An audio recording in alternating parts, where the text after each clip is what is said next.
자, 그러면 저기 우리 OX 정리를 한번 해보도록 하겠습니다. 총 5장 가지고 계셔야 됩니다. 5장 가지고 계셔야 되고, 그 OX 공부하는 방법은 계속 말씀을 드리는 겁니다만, 반복되는 얘기입니다만, 꼭 이 원칙을 좀 지켜주셨으면 좋겠어서 드리는 말씀입니다.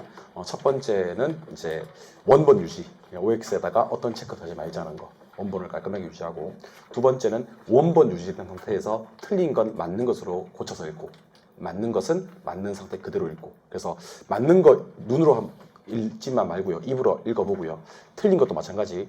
내 눈에는 틀린 게 보이는데 그걸 맞는 것으로 고쳐서 입으로 읽을 때 실력 향상이 상당히 많이 이루어집니다. 11월, 12월 기초과정에서 나눠드리는 자료는 총 5개인데요. 혹시 OX를 공부하고 싶다 그러면 꼭 5개를 다 볼 수 있는 날을 잡으셔야 됩니다. 5개를 다 볼 수 있는 날을 잡으셔가지고 5개를 한꺼번에 공부해 주시는 것이 습관화되었으면 좋겠습니다. 1원칙은 원본 유지, 2원칙은 원본 유지된 상태에서 틀린 것은 맞는 것으로 고쳐서 읽고, 맞는 것은 맞는 상태 그대로 읽자. 세 번째는요, 항상 자료는 첫 자료부터 끝 자료까지를 한 번에 보는 게 좋다. 그래서 누적으로, 그러니까 이렇게 보는 건 괜찮아요. 1번, 2번 자료 보고 1번, 2번, 3번 자료 보고 좀 쉬었다. 뭐 이건 괜찮은데 1번 자료만 보고 3번 자료만 보고 5번 자료만 보고 이렇게 하시면 안 된다는 겁니다. 무슨 말인지 이해하셨죠? 예, 그리고 보면 계속 끝까지 다 보는 게 좋다. 그리고 제가 제일 안타까운 건 뭐냐면, 강의를 하면서 우리 수험생들이 자료를 갖다 너무 등한시하는 것 같아요. 이게 매일매일 나오니까, 매주 나오니까 막 책에다 그냥 꽂아놨다가 툭 떨어지고, 나중에는 뭐 버려버리고, 하나 더 받아버리면 되고, 그러니까 적어도 공부하는 사람들 입장에서는요, 이게 에티켓이 있었으면 좋겠는데, 파일 케이스 하나 정도는 준비를 하시는 게 좋을 것 같아요. 과목별로.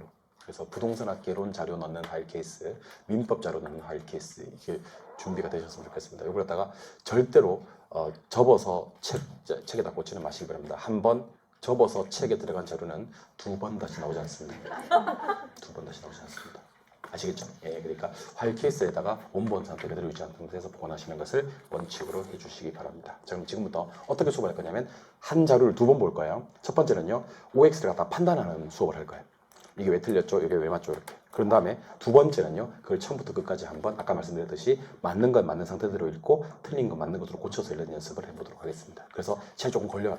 첫 번째는 자료 해설, 두 번째는 자료 읽기를 제가 같이 해드리겠습니다. 그리고 이 부분만 동영상으로 따로 여러분 반복해서 들으셔도 상당히 효과적입니다. 지금부터 출발해 보겠습니다. 1번부터 갑니다. 1번 자료입니다. 1회 자료. 1회 자료입니다. 펴셨나요? 예, 1회 자료. 1번. 아파트 매매 시장에서 수요 변화를 가져와서 수요 곡선 자체를 변화시키는 요인으로는 인구, 소득, 선호도, 아파트 가격 등이 있다고 했는데 X고요. 왜 틀렸냐면, 인구, 소득, 선호도까지는 맞는데 마지막에는 아파트 가격은 수요량의 변화고요, 곡선 상에서 점을 이동시키는 요인이에요. 그래서 얘는 나중에 읽을 때, 바꿔서 읽을 때 아파트 가격은 빼고 읽으셔야 됩니다. 오케이? 1번 X. 2번. 아파트 가격 하락이 예상되면, 여기서 제일 중요한 단어는 예상입니다. 예상. 아파트 가격 하락이 아니에요. 예상입니다. 예상. 예상은 수요량의 변화가 아니고 일단 수요의 변화고요, 동일한 수요 곡선 상에서 하향으로 이동되는 것이 아니라 수요 곡선 자체가 좌하향으로 이동하게 됩니다. 수요가 감소되거든요. 가격이 떨어질 것 같으면 안 사거든. 그래서 수요 곡선 자체가 좌하향으로 이동된다. 나중에 바꿔서 읽으실 때는요, 수요량의 변화를 수요의 변화로 고치시고요, 동일한 수요 곡선 상에서 하향을 수요 곡선 자체가 좌하향으로 이동하게 된다. 이렇게 추정해서 읽으시면 됩니다. 3번. 소득 증가에 소득 5% 증가할 때 수요 2% 증가되면 정상値 맞고요, 수요량 2% 감소되면 반대로 움직였기 때문에 열등제가 맞습니다. 얘는 O. 4번. A 가격이 5% 상승할 때 B 수요가 10% 증가되면 같은 방향이기 때문에 AB 대체제고요. 아까 A 가격 5% 상승했는데 C 수요가 5% 감소되면 얘는 반대로 움직였기 때문에 보완제입니다. 그래서 이 문제는 X, AB 바뀌었습니다. AB, AC가. AB가 대체제고요, AC가 보완제입니다. 5번. 정말 조심하셔야 되는데, 생산 요소 가격 하락이나 생산 기술의 발달은 부동산 공급 곡선을 우측 이동시킵니다. 특히 생산이 들어가는 2종 세트, 생산 요소 가격이나 생산 기술은 공급만 변화시키는 공급 고유 요인이 됩니다. 나중에 바꿔서 읽을 때 수요를 공급으로 바꿔서 읽어주셔야 됩니다. 6번. 공급 곡선이 불변이고 수요 감소 요인이 발생하면, 수요 감소만 읽으시면 됩니다. 손 요렇게 하면서 가격 하락의 양 감소. 오케이, 맞습니다. 자, 근데 7번. 수요 증가와 공급 증가가 동시에 발생을 했다. 그럴 때는요, 가격이 상승하고 양도 증가된다. X입니다. 이때는 가격을 알 수 없어요. 가격은 알 수 없고 양만 증가된다라고 해야 됩니다. 가격 알 수 없습니다. X. 8번. 수요 증가되고 공급 감소되면요. 가격 상승하고 양은 알 수 없는 거 맞습니다. 가격은 상승, 양 몰라. 이거는 뒤쪽 페이지가 있습니다. 9번으로 갑니다. 수요 증가가 공급 감소보다 크다. 그러면 수요 증가만 보시면 됩니다. 수요 증가만. 손 이렇게 하면서 가격 상승의 양 증가. 오케이. 맞습니다. 10번. 수요 증가와 공급 증가가 동시에 발생할 때 수요 증가 폭과 공급 증가 폭이 같으면요. 가격은 불변합니다. 같다면 나오면 몰랐던 게 불변이거든요. 가격 불변의 양 증가입니다. 그래서 땡. 가격 알 수 없는 게 아니고 가격 불변입니다. 11번. 수요 감소가 공급 감소보다 크다. 수요 감소만 보면 되고 손 이렇게 하면 됩니다. 둘러 떨어뜨리는 거. 가격 하락의 양 감소. 오케이. 맞습니다. 12번. 수요의 가격 탄력성이 완전 탄력적일 때 공급이 증가되면요. 가격은 변하지 않고 양만 증가되는 거 맞습니다. 가격 불변의 양 증가. 완탄일 때는 가격 불변. 근데 13번에 완전 비탄력적일 때 수요가 증가돼 버리면요. 가격은 상승해 버립니다. 그리고 양이 불변한다라고 해야 됩니다. 가격 상승의 양 불변. 얘는 땡. 공급 감소 시에 수요가 비탄력적이면요. 비탄력적일 때는 기울기 가파르기 때문에 가격 상승폭 크고 양의 감소폭이 작은 거 맞습니다. 가격이 더 변하고 양이 덜 변합니다. 5. 15번도 맞습니다. 수요가 증가되면 공급이 비탄력적일 때 가격이 더 크게 상승합니다. 비탄력적일 때 가격이 더 크게 변하는 거 맞습니다. 16번. 공급이 증가할 때 수요의 탄력성이 탄력적일수록 가격은 더 내린다 그랬는데 탄력적일 때는 기울기가 완만하기 때문에 가격이 덜 변합니다. 그래서 가격이 덜 내린다라고 해야 됩니다. 17번. 수요가 증가할 때 공급이 탄력적일수록 가격은 더 크게 상승한다 그랬는데 탄력적이면 기울기가 다시 강조하지만 완만하기 때문에 가격은 더 작게 상승한다고 해야 됩니다. 가격은 덜 상승하게 됩니다. 그래서 이 놈을 1번부터 다시 한번 정신 집중하셔야 됩니다. 맞는 것은 맞는 채로 읽고요. 틀린 것은 맞는 것으로 고쳐서 읽을 겁니다. 같이 한번 해보겠습니다. 같이 한번. 1번 시작. 아파트 매매 시장에서 수요 변화를 가져와 수요 곡선 자체를 이동시키는 요인으로는 인구, 소득, 선호도 등이 있다. 2번 시작. 아파트 가격 하락이 예상되면 수요의 변화로 수요 곡선 자체가 좌하향으로 이동하게 된다. 수요 곡선 자체가 좌하향 이동 감소입니다. 3번 시작. 소득이 5% 증가할 때 수요량이 2% 증가한 재화는 정상제이고 수요량이 2% 감소한 재화는 열등제이다. 4번 갑니다. 시작. A 부동산의 가격이 5% 상승할 때 B 부동산의 수요는 10% 증가하고 C 부동산의 수요는 5% 감소한다. A와 B는 대체제, A와 C는 보완제 관계이다 라고 해야 됩니다. 5번 시작. 생산 요소 가격의 하락이나 생산 기술의 발달은 부동산 공급 곡선을 우측으로 이동시키는 요인이 된다 해야 됩니다. 6번 시작. 공급 곡선이 불변이고 수요의 감소 요인이 발생하면 균형 가격은 하락하고 균형 거래량도 감소한다. 7번은 둘의 같은 방향으로 움직이기 때문에 가격을 알 수 없다고 해야 됩니다. 시작. 수요의 증가와 공급의 증가가 발생하면 균형 가격은 알 수 없고 균형량만 증가한다 라고 해야 됩니다. 8번은 맞습니다. 시작. 수요가 증가하고 공급이 감소한다고 할 때 균형 가격은 상승하고 균형 거래량은 그 변화를 알 수 없다. 9번도 맞습니다. 수요 증가만 보면 됩니다. 시작. 수요 증가가 공급 감소보다 큰 경우에는 균형 가격은 상승하고 균형 거래량은 증가한다. 10번은요. 같다면 낮기 때문에 가격이 불변이라고 해야 됩니다. 시작. 수요 증가와 공급 증가가 발생한 경우 수요 증가폭과 공급 증가폭이 같다면 균형 가격은 불변하고 균형량은 증가한다 라고 해야 됩니다. 11번은요. 맞습니다. 시작. 수요의 감소가 공급의 감소보다 큰 경우 새로운 균형 가격은 하락하고 균형 거래량도 감소한다. 12번도 맞습니다. 시작. 수요의 가격 탄력성이 완전 탄력적인 경우에 공급이 증가하면 균형 임대료는 변화하지 않지만 균형 거래량은 증가한다. 13번은 완비이기 때문에 가격은 상승하고 양이 불변입니다. 시작. 공급이 가격에 대해서 완전 비탄력적인 경우 수요가 증가하면 균형 가격은 상승하고 균형 거래량은 불변한다 라고 해야 됩니다. 14번은 맞습니다. 시작. 공급 감소 시에 수요가 비탄력적일수록 가격 상승폭이 크고 거래량 감소폭이 작다. 15번도 맞습니다. 시작. 부동산 수요가 증가하면 부동산 공급 곡선이 비탄력적일수록 시장 균형 가격은 더 크게 상승한다. 16번은 탄력적이기 때문에 가격이 덜 변합니다. 덜을 덜로 바꿔야 됩니다. 시작. 공급이 증가할 때 수요의 가격 탄력성이 탄력적일수록 가격이 덜 내린다. 17번은요. 더 크게를 더 작게로 바꿔야 됩니다. 탄력적일 때는 가격이 더 작게 변하거든요. 시작.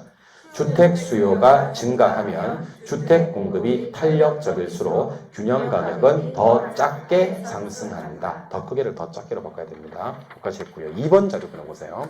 2번 자료도 수요 공급 탄력성 쪽하고요. 거미집 이론 쪽입니다. 일단 풀이를 좀 해드릴게요. 1번. 수요의 가격 탄력성이 비탄력적이면 가격 변화율보다 수요량의 변화율이 더 크다. X입니다. 여러분들 비탄력적이면요. 가격 변화율보다 수요량의 변화율이 더 작다고 해야 됩니다. 위에 거 변화율이 더 작을 때 비탄력적입니다. 밑에 거 변화율이 더 클 때 비탄력이 되는 거예요. 그래서 가격 변화율보다 수요량의 변화율이 더 작다. 작답니다. 1번 OX. X. 2번. 수요의 가격 탄력성이 1보다 크다. 그럼 탄력이에요. 탄력적일 때 임대료 상승해버리면요. 다 도망가 버리거든. 그래서 임대업자의 임대료 수입은 감소한다라고 해야 됩니다. 증가하는 게 아니고 감소해요. 3번. 어느 부동산과 밀접한 대체재가 시장에 출현하면 대체재 많아지니까 탄력성은 이전보다 커지는 거 맞습니다. 4번. 주거용 부동산에 비해서 특정 입지 조건을 요구하는 공업용 부동산은요. 전환이 어려워. 더 비탄력적이다 라고 해야 됩니다. 공업용은 더 비탄력적입니다. 5번. 용도 전환을 이용하면 탄력성은 커진다 라고 해야 됩니다. 용도 전환을 이용하면 탄력성 커집니다. 6번. 일반적으로 부동산 수요의 가격 탄력성은 단기에서 장기로 갈수록 더 탄력적이 된다. 장기가 탄력적이거든. 7번은요. 자, P는 했을 때는 Q 앞에가 기울기예요. 자, 그러면 수요 기울기는 얼마냐면 2분의 1이야. 공급 기울기는 3분의 4고. 근데 기울기는 작은 거 봐야 되거든. 수요 기울기가 작아. A는 수렴이고요. B는 수요 기울기가 2고 공급 기울기도 2야. 수렴, 순환합니다. 이거는 5. 8번은 Q는 했을 때는요. P 앞에 있는 숫자가 탄력성이에요. Q는 했을 때 P 앞에 있는 숫자 탄력성. 수요 탄력성 1. 공급 탄력성 2분의 1. 탄력성은 큰 거 봐야 되거든. 수요가 탄력적이니까 수렴. 그 다음에 B는 수요 탄력성이 2. 공급 탄력성도 2. 그래서 얘는 순환입니다. 근데 여기 보니까 수렴은 맞았는데 B는 발산형이다. 그래서 틀린 말이 됩니다. B도 순환합니다. 그래서 여기 핵심은 P는 했을 때는 Q 앞에 있는 숫자가 기울기인데 기울기는 작은 걸 보고 탄력, 비탄력을 따진다. 오케이? 근데 Q는 했을 때는 P 앞에가 탄력성이고 탄력성은 큰 걸 보고 바로 판단하시면 된다. 요거 지금 까먹을랑 말랑 하는 단계일 수 있습니다. 지금 이렇게 OX를 하면서 한번 기억을 더듬어 보는 겁니다. 알겠죠? 자, 이거 1번부터 8번까지 틀린 것은 맞는 것으로 고쳐서 맞는 건 맞는 상태대로 읽어보도록 하겠습니다. 1번 시작.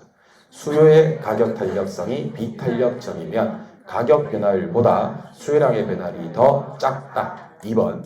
수요의 가격 탄력성이 1보다 큰 경우 임대료가 상승하면 임대업자의 임대료 수입은 감소한다. 3번.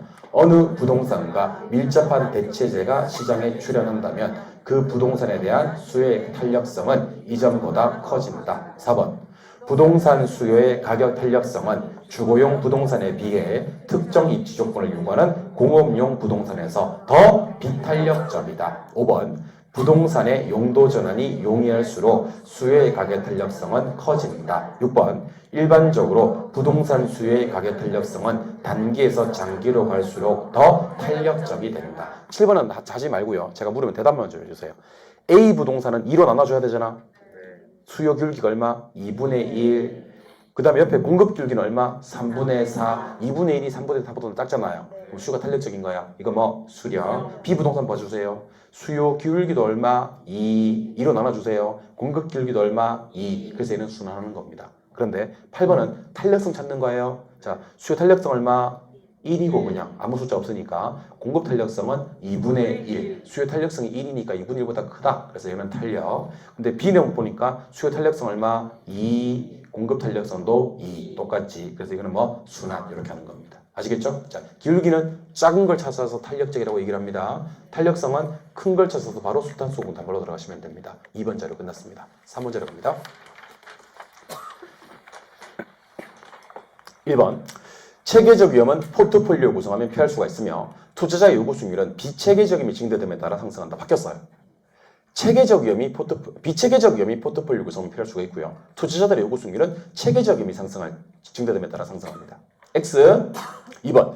요구 수익률은 해당 부동산에 투자해서 획득할 수 있는 최소한의 수익률입니다. 최대한 수익률이 아니에요. 요구 수익률은 최소 수익률입니다. X. 투자 위험과 기대 수익률은 정, 플러스의 상관관계를 가지는 거 맞습니다. 얘는 O. 4번.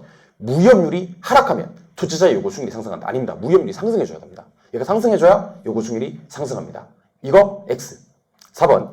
잔상, 대지의 잔상이 남으면 1이 됩니다. 잔금비율과 상환비율의 합은 1이지 0이 아닙니다.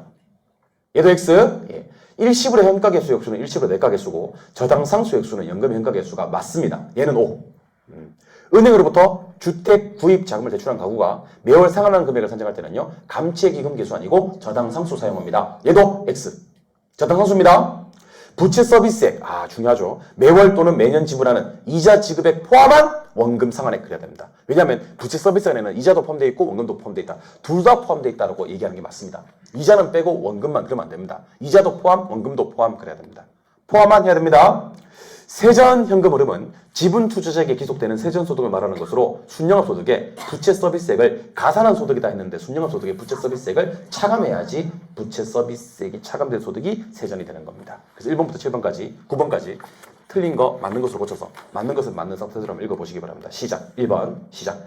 비체계적 위험은 포트폴리오를 구성하면 피할 수 있으며 투자자의 요구 수익률은 체계적 위험이 증대됨에 따라 상승한다. 2번 시작. 요구 수익률은 해당 부동산에 투자해서 획득할 수 있는 최소한의 수익률이다. 3번 시작. 투자 위험과 기대 수익률은 정의 상관관계를 가진다. 4번 시작. 무이업률의 상승은 투자자의 요구 수익률을 상승시키는 요인이다. 5번 시작. 잔금 비율과 상환 비율의 합은 1이 된다. 6번 시작. 일시불의 현가계수의 역수는 일시불의 내가계수이고 저당상수의 역수는 연금의 현가계수이다. 7번은 저당상수입니다. 이거 시작. 은행으로부터 주택 구입 자금을 대출한 가구가 매월 상환할 금액을 산정하는 경우 저당상수를 사용한다. 8번엔 둘 다 포함되어 있어야 됩니다. 시작. 부채 서비스액은 매월 또는 매년 지불하는 이자 지급액을 포함한 원금 상환액을 말한다. 9번은 차감해줘야 됩니다. 시작. 세전 현금 흐름은 지분 투자자에게 기속되는 세전 소득을 말하는 것으로 순영업 소득의 부채 서비스액을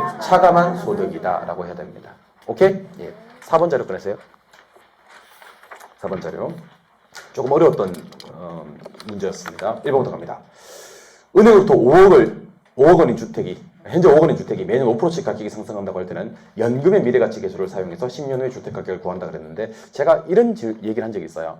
5억이 중요해요? 매년 5%씩이 중요해요? 이렇게 물으면요. 돈이 중요한디 무엇이 중요한디? 그 5억이 몇 번 나왔어? 한 번. 그리고 10년 후기 때문에 연금의 미래가치 계수가 아니고 일시불의 미래가치 계수예요. 일시불의 미래가치 계수입니다. 2번. 매월 50만 원씩 5년간 들어올 것으로 예상되는 임대료 수입의 현재 가치를 계산을 하면 저당상수의 역수를 활용할 수 있다. 이 질문이 맞다 그랬어요, 제가. 왜 그러냐면 매월 50만 원씩을 현재로 환원시키는 것은 원래는 연금 현가계수인데 이 연금 현가계수가 저당상수와 역수관계에 있는 게 맞아요. 그래서 저당상수의 역수를 활용한다. 저당상수의 역수가 연금 현가계수니까. 좀 어려운 질문이긴 한데 2번 O. 3번. 순영업 소득 추정할 때 임대료, 공실, 주차료 수입, 화재 보험료까지는 필요한데 이자 비용은 필요 없어요. 이자 비용 삭제. 나중에 읽을 때 이자 비용 빼고 읽어야 돼요. 영업 경비에는 유지 수선비, 화재 보험료, 재산세까지만. 감가상각비, 부채 서비스액, 소득세 빼야 돼. 그래서 나중에 읽을 때 뒤에 세 개는 빼고 읽어요. 5번. 조심하셔야 됩니다. 화폐의 시간 가치를 고려하는 투자 분석 기법에는 수년가법, 내부수익률법, 수익성 지수법까지는 맞는데 그냥 해수기가법 안 돼. 반드시 현가해수기가법 해야 돼. 이것도 X. 6번. 조심. 아까비. 내부수익률이란 예상된 현금 유입의 현가 그래야 돼. 할인연금 투지 분석법에서는 할인을 했기 때문에 내가 나올 수가 없어. 현가와 유출의 현가를 같게 만드는 할인율로 순현가 0으로 지수를 1로 만든다. 그랬어야 돼. 어쨌든 OX. X. 7번은 자 투자 지출 해봐요. 해보라고. 현금 수입. 위치가 바뀐 거예요. 수익성 지수는 수입을 지출로 나눈 값이에요. 따라서 어떻게 해야 되냐면 수익성 지수는 순현금, 현금 수입, 합계의 현재 가치를 사업기간 중 투자 지출, 합계의 현재 가치로 나눈 상대적 지수다. 그래서 나는 이런 거 너무 어려워하시는 분들은 앞에 입이 있어야 되고 뒤에 출이 있어야 돼. 그러니까 입을 추로 나눈겨 추를 입으로 나눈겨. 그래서 현금 수입 합계 현재 가치를 사업기간 중 투자 지출 합계 현재 가치로 나눈 지수다 그래야 됩니다. 어쨌든 X. 예. 8번은 앞에 거 맞고 뒤에 거 틀렸어요. 종합 환원 이율은 순소득 승수 역수가 맞는데 지분 배당률은 세전 현금 수지 승수의 역수입니다. 9번은요. 부채 비율은 지분에 대한 부채예요. 뭐에 대한 부채? 부채에 대한 지분이 아니에요. 뒤에 거 맞는데 앞에 지분에 대한 부채 해야 됩니다. 기억이 새록새록 떠올라요? 10번 유명하죠. 부채 감당률이 1보다 뭐해야? 커야 차입자의 원리금 지불 능력은 충분하게 됩니다. 이 정말 좀 어려운 지문이긴 한데요. 같이 안 읽으시면요. 숫자도 너무 많고 나중에 보기 싫어. 그러니까 같이 읽으면서 억지로 보는 거예요. 알겠죠? 여러분들 제가 그 말만 잘 들으면요. 1월달, 2월달에도 자료가 나갈 거 아닙니까? 그죠? 자료가 나가는데 그때도 말만 잘 들으면 마지막에 총정리 한번 해드릴게요. 그 자료만 보면 1월달, 2월달 자료 9장 낼 거거든요. 9편 자료 총정리 한번 해드릴게요. 말을 안 들으면 국물도 없는 거예요. 나한테 잘하라고 내가. 잘할 거야 나한테? 자, 1번부터 틀린 거 맞는 것으로 고쳐서 맞는 건 맞는 상태대로 한번 읽어보겠습니다. 1번 시작. 현재 5억 원인 주택이 매년 5%씩 가격이 상승한다고 가정할 때 일시불의 미래가치 계수를 사용하여 10년 후에 주택가격을 산정할 수 있다. 2번 시작. 매월 말 50만 원씩 5년간 들어올 것으로 예상되는 임대료 수입의 현재 가치를 계산하려면 저당 상수의 역수를 활용할 수 있다. 3번은 마지막 거 하나 빼요. 시작. 순영합 소득을 추정할 때 임대료, 공실, 주차료 수입, 화재 보험료가 필요하다. 4번은 앞에 거 3개 더 추가하고 뒤에 거 3개는 빼요. 시작. 영업 경비에는 유지수선비, 화재보험료, 재산세 등이 포함된다. 5번 시작. 화폐의 시간 가치를 고려하는 투자 분석 기법에는 순영가법, 내부수익률법, 수익성지수법, 현가회수기간법이 있다. 6번 현가로 바꿔야 됩니다. 시작. 내부 수익률이란 예상된 현금 유입의 현가와 현금 유출의 현가를 서로 같게 만드는 할인율로 순현가를 0으로 수익성지수를 1로 만드는 할인율을 의미한다. 7번은 출가입을 바꿔요. 시작. 수익성지수는 순현금, 현금 수입 합계 현재 가치를 사업기간 중에 투자 지출 합계 현재 가치로 나눈 상대적 지수이다. 8번은 뒤에 거 바꿔요. 시작. 종합환원 이율은 순소득 승수의 역수이며 지분 배당률은 세전 현금 수지 승수의 역수이다. 8번은 지분 부채 자리가 바뀌었습니다. 9번은 지분 부채 자리가 바뀌었습니다. 시작. 부채 비율은 지분에 대한 부채 비율이며 대부 비율이 50%일 경우에는 부채 비율은 100%가 된다. 우리 부동산 학개론은 1보다 작아서 좋은 건 없습니다. 시작. 부채 감당률이 1보다 크면 차입자의 원리금 지불 능력이 충분하다 하겠습니다. 마지막 자료 5번 자료 꺼내세요. 자, 마지막 자료 5번 자료 꺼내셨나요? 예. 1번 기준 시점은 미리 정해진 경우를 제외하고는 감정평가서 작성을 관련 날짜로 한다. 아니에요. 가격조사를 관련 날짜입니다. 감정평가서 작성이 아니고 가격조사입니다. OX X. 2번 시장가치. 자, 숫자 5가 떠올라야 됩니다. 자, 저 따라 한번 해보세요. 보지 말고 저 따라. 통상, 충분, 정통, 신중자발, 성립 가능성. 여기 다 있는지 한번 봅시다. 통상적 있어요? 충분한 기간 있어요? 정통한 당사자 있나? 신중하고 자발적 거래가 있나? 성립 가능성 있나? 그럼 됐어요. 얘 할 때 우리 다 했어요. 오. 그러니까 순서대로 읽지 말고요. 통상적, 충분한, 정통한, 신중자발, 성립 가능성. 요 단어가 다 있는지를 확인하시는 겁니다. 그럼 얘는 나중에 그대로 읽으면 되겠네요. 옵니다. 3번, 4번 빨리 푸는 법 알려드립니다. 3번에 적산법 그랬나요? 4번에 수익 분석법 그랬나요? 그럼 이 3번, 4번은 무조건 X예요. 왜냐하면 3번 첫 번째 줄 끝에 가니까 가액 구한다는 표현이 있어요. 예. 4번 두 번째 줄 앞부를 보니까 가액 구한다는 말이 있습니까? 여러분들 가액 구하는 것을 이름 먼저 따라해봐요. 원가법, 거래사례 비교법, 공시지가 기준법, 수익 환원법. 걔네들이 가격 구하는 거고 지금 보이는 적산법, 임대사례 비교법, 수익 분석법 이런 애들은 임대료 구하는 거예요. 그래서 얘는 각각 답이 뭐가 돼야 되냐면 원가법과 수익 환원법이 되셔야 됩니다. 3번 이름이 뭐가 돼야 되고 원가법. 대답해봐. 제조다원가에 감가수정에서 가액 구하는 것의 이름은 원가법. 대상 물건이 장래 산출할 것으로 기대되는 순수익이나 미래 현금을 환원하거나 할인해서 가액 구하는 것의 이름은 수익 환원법. 그러니까 읽을 필요가 없다니까. 얘네들 이름들은 임대료 구하는 것들이라니까. 원가법과 수익 환원법이 나와야 가액 구하는 겁니다. 둘 다 X입니다. 5번 건물은 무슨 법이죠? 원가법이지. 가수원은 거래사례 비교법, 영업권만 수익 환원법. 세 번째 건 맞았는데 앞뒤가 나중에 바꿔서 읽을 때 바꿔줘야 됩니다. OX, X. 6번에서 제일 중요한 두 글자가 뭘까요? 두 글자예요, 두 글자. 6번에서 제일 중요한 두 글자는요. 일괄입니다. 이상한 소리 하지 마. 집합은 한 개도 안 중요합니다. 집합 칼로 팥버리세요. 집합 한 개도 안 중요하니까. 일괄이 중요합니다. 일괄 뜨면 무조건 거래사례 비교법입니다. 그래서 얘는 어떻게 해야 되냐면 집합건물의 소유에 관리에 관한 법률에 의한 구분 소유권에 해당이 되는 건물과 대지를 일괄해서 평가할 때는 거래사례 비교법에 의한다. 그렇게 해야 됩니다. OX, X. 7번 유명하죠. 시점 수정은 거래 사례 자료에 거래 시점의 가격을 현재 시점의 가격으로 정산한 작업이 아니라 기준 시점으로 정산한 작업입니다. 우리 개론에 현재 시점 뜨면 무조건 X입니다. 알겠죠? 8번은 자 원본 유자라 그랬으니까 눈으로 보세요. 공시지가 기준법 적용해서 토지 가격을 산정하는 경우에 표준지를 사례로 채택한 경우는 사정 보정과 시점 수정을 하지 않는다. OX, X. 자, 잘 들으셔야 됩니다. 뭐 살리고 뭐 없애야 됩니까? 그렇지. 사정 보정 살리고 시점 수정 없애야 됩니다. 왜인지 아세요? 끝에 하지 않는다 그랬잖아요.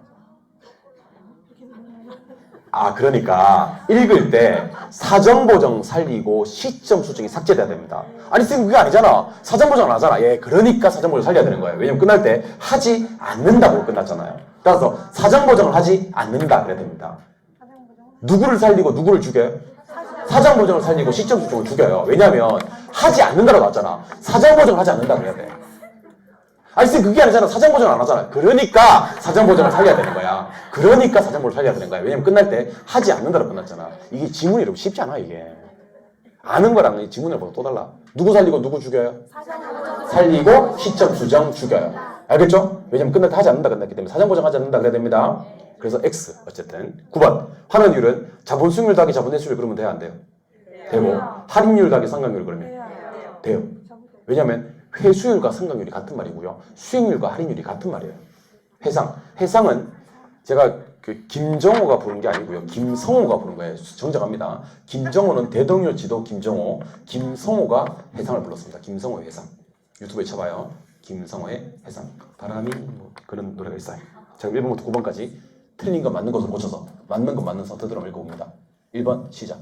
기준 시점은 미리 정해진 경우를 제외하고는 가격 조사를 완료한 날짜로 한다. 2번 시작.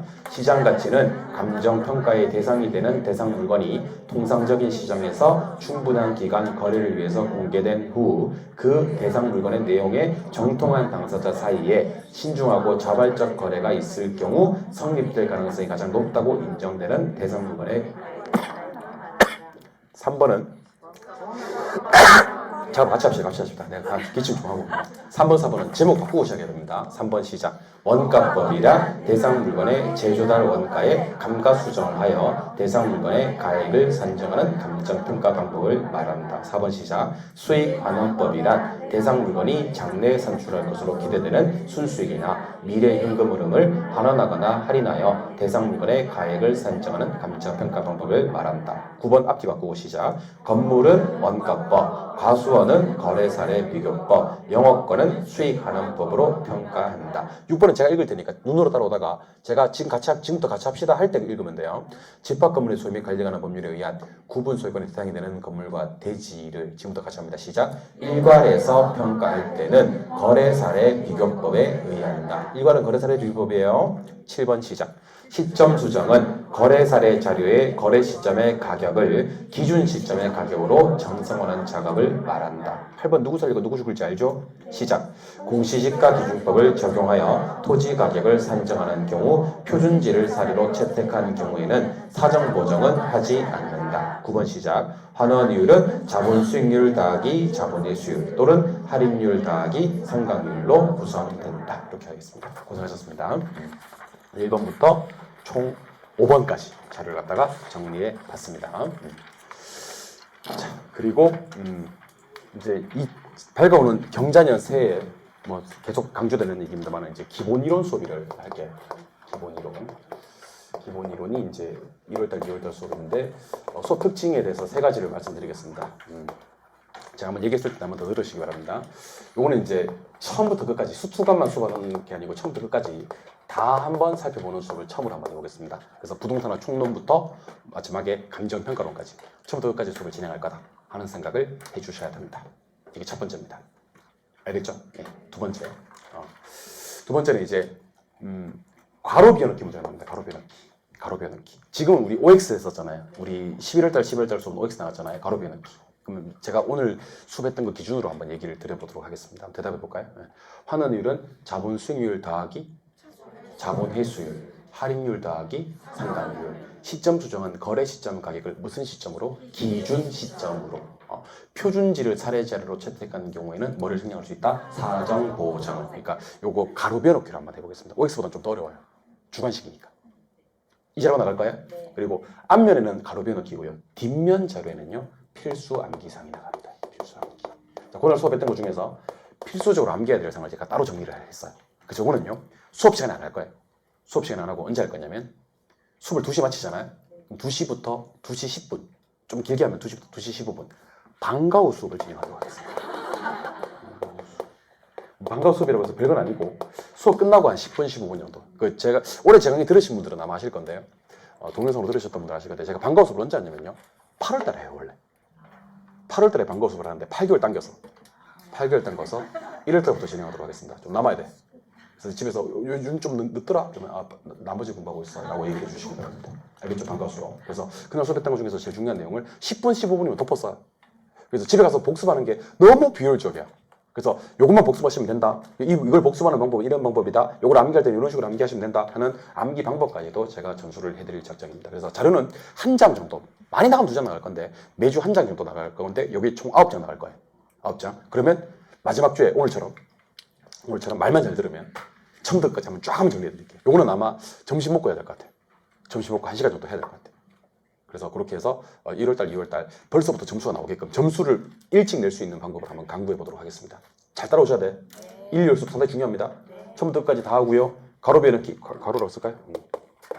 가로 넣기 문제 잘 나갈 거고 필수 암기사항을 제가 따로 정리해서 뒷면, 앞면은 가로 비워넣기, 뒷면은 필수 암기. 정말 좋은 자료예요. 그리고 이 암기는요. 여러분들한테 암기를 집에 가서 하라는 게 아니고 수업 시간에 하는 거 아니야. 수업 시간에도 그냥 수업만 진행할 거죠. 그래서 한 10분, 15분 시간 내서 방과 수업을 진행하도록 하겠습니다. 여러분들의 많은 참여 부탁드립니다. 자, 이렇게 수업 들으시느라고 대단히 고생 많으셨고요. 우리는 2020년 경자년 새해 건강한 얼굴로 다시 뵙도록 하겠습니다. 새해 복 많이 받으시기 바랍니다. 해피 뉴 이어. 네, 새해 복 많이 받으세요. 잠깐만. 11월달 과정은 모두 기초 과정은 모두 종강하도록 하겠습니다. 우리 박수만 치고 종강할까요? 수고하셨습니다.